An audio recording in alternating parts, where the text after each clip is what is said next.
مرحبا. معلومات أساسية في علم التحريك لنقطة مادية، رياضيات ميكانيك واحد. مثال واحد: تتحرك نقطة مادية M كتلتها M صغيرة على المحور الأفقي OX بتأثير محصلة القوتين التاليتين: F1 شعاع تساوي ناقص 3K على X مربع ضرب I صغيرة شعاع، وإف 2 تساوي 2K على إكس مربع ضرب آي صغيرة شعاع. المطلوب تعيين ما يلي. أول شيء السرعة عند الموضع إكس تساوي بي على 2، حيث بشروط البدء لما كانت تي صفر تساوي صفر كانت سرعة النقطة معدومة، وكانت فاصلة النقطة تساوي بي اللي هي أكبر من الصفر ثابت موجب.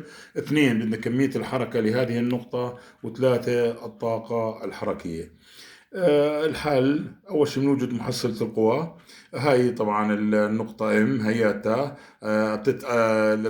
طبعا المحصلة طلعت معنا سالبة، وبالتالي القوة باتجاه المعاكس للاتجاه الموجب للمحور X، وهاي شعاع السرعة.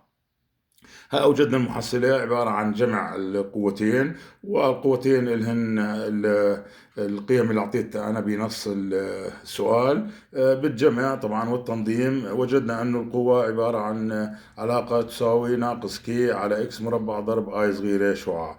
طبعا بالقانون التحريك هو إف تساوي الكتلة بالتسارع بالإسقاط على محور الإكس. بإسقاط على محور الإكس، التسارع هون بيأخذ معنا المشتق الثاني لفاصلة النقطة، يعني M بإكس فتحتين.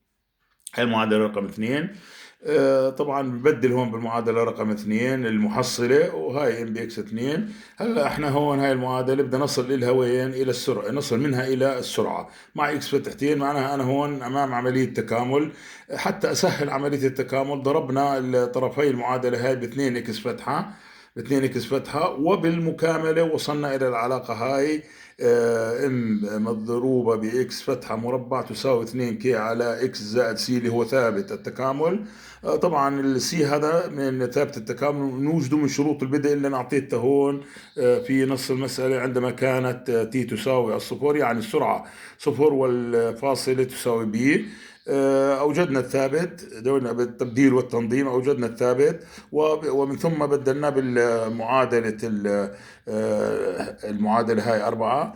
وبالتنظيم وجدنا أنه إكس فتحة مربع تساوي 2K على M في B. إذا هاي مربع السرعة. أنا بدي السرعة ما هو إلا جذر هذه العلاقة، يعني إكس فتحة بالقيمة المطلقة تساوي V، وتساوي تحت الجذر اللي هي 2K على M في B.